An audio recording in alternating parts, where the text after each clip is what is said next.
Hello, my name is Sabrina. Over the past couple of weeks, I wrote a song that was very heavily inspired by Dodie Clark's music. Oh no, how did I get here again? Why though? Do I keep fooling with you? I don't know if you can tell, but I'm a pretty big Dodie fan. I have a literally a Dodie shirt right here. I'm wearing this. There's a little picture of Dodie. Oh my god. There's a picture of Dodie right there. Her new album is poppin', it's boppin'. I did a cover of it last week. She and Billie Eilish have kind of shown me the whole like soft like whisper singing almost, and how that can be used in such like magical and just like pretty ways. So I really appreciate Dodie and Billie using these like softer voices and kind of using and playing with a lot of harmony to really make their music so mystical and magical, and that's where a lot of my inspiration comes from. So this song took me, I think, about 2 weeks to make because I think it took a lot of brain power in terms of thinking out how I wanted the harmonies to sound. I also, because it was going to be so focused on the vocals, I needed my vocals to sound like perfect. So because of that, I really tried my best to make the vocals as good as possible. I honestly didn't really set out to make a Dodie-like song. For what I did, I started off with this chord progression, which I was like, oh, this is a really cute chord progression. I like it a lot. After I wrote the song, I realized that that was the chord progression of You'll Be Back from Hamilton. So from there on, I just decided to kind of freestyle some lyrics and some melodies. Ended up with something that kind of sounded along the lines of somebody waiting for someone else, but you know, they don't want to, or they're tired of waiting. I just kind of took that, ran with it. Kind of used my friend's ex as inspiration, so shout out to that. Then the whole song just kind of came to be about being in a relationship with someone who's kind of a playboy or playgirl, play them. You get the gist. One person is just so much more invested in a relationship than somebody else is, and the other person is maybe being just kind of manipulative and knows that the main character will always be there and will always want to continue to try to be friends even though they're not being a good person. After I kind of got the first verse and chorus down, I felt like it could be a very Dodie-like song. What some of Dodie's songs do, like the verses are kind of light, but then once you get to the chorus, it's like thick. It's so, like there's just so many layers in the chorus, but the verse is so light and so like short. So that's really the vibe that I went with, and Dodie has quite a few songs like that, like yeah, I Kissed Someone It Wasn't You. Guiltless is also partly like that. Building off of the lyrics and melody that I already had, I then created the bridge, which I wanted to make very minor and sad. So after I wrote the lyrics and I got the chords and I recorded the main vocals, it was time to Dodify the song. So one thing that Dodie uses a lot is she uses a lot of real instruments. Not to say like software instruments aren't real, but she uses like physical instruments in her music. In order to do that, I brought out my guitar. One cool thing I did for this one, instead of recording the guitar part once and layering it up, I recorded 2 separate guitar tracks playing the same thing, but because they're recorded twice, they're slightly different. And then I panned one all the way to the left, the other all the way to the right, and it created like so much more space than if I had just copied the one guitar track and layered it.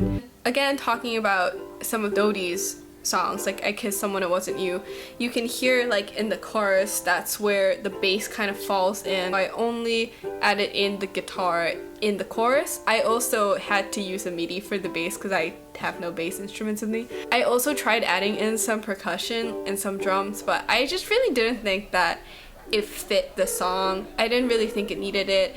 Like some of Dodie's, I mentioned Dodie so many times, but literally like all my inspiration for the song came from her.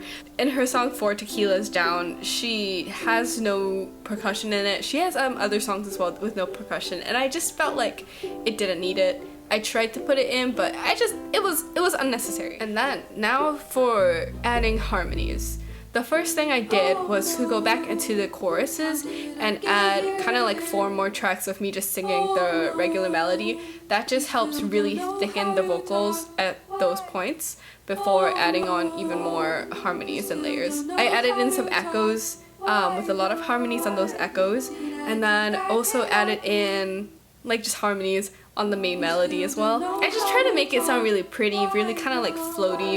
And in the verses, I didn't really think there needed to be melody. I wanted to keep the verses really simple. It made the chorus harmonies even more impactful. And then for the bridge is kind of where I emphasize how like manipulative and how like these people have been together like on and off for so long, and the main character's just kind of getting really tired of it and doesn't want to continue to be tired of holding on to whoever it is, you know. And that's why I chose the bridge to be like a very climatic part of the song where it feels so emotional. I like the way that songs do that, and I especially love like dodie songs that also do that, where they are able to just use harmonies and like chords to just create this super intense emotional feel. Now the bridge was really fun to do. I did it on a day where I was really tired and I did not have much of a plan of what harmonies I wanted to add. I just knew I needed it to be really encapsulating and really just like,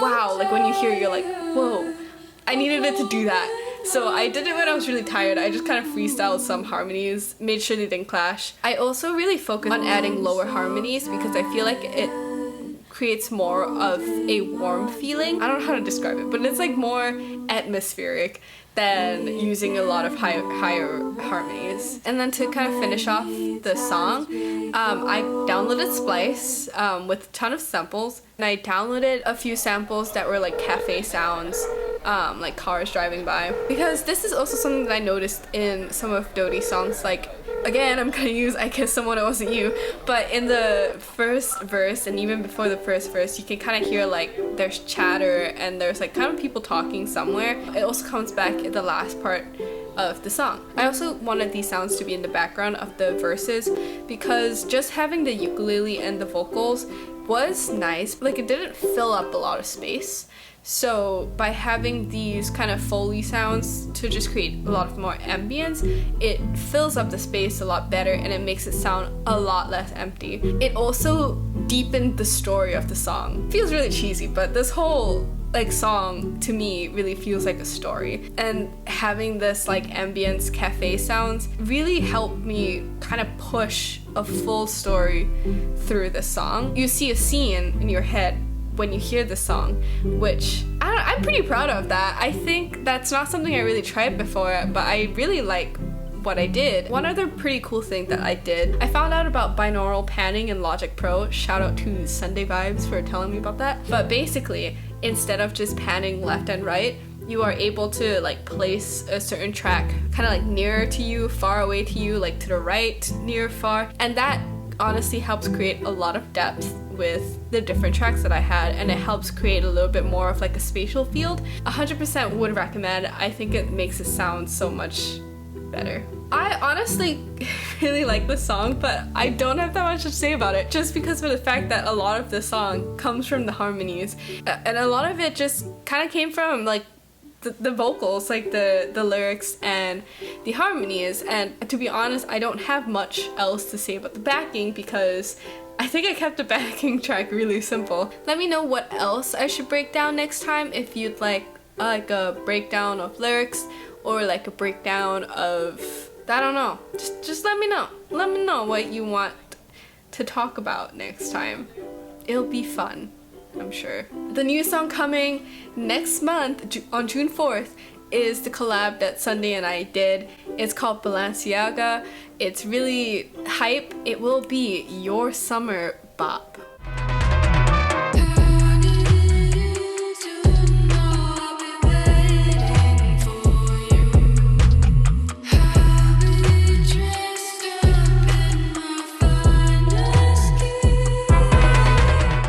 I guarantee it. So pre-save it and then listen to it when it comes out. Alright, well, I hope you enjoyed the video. I hope that I made sense. So, that was what was in my head, and now I forced it into your ears. Goodbye!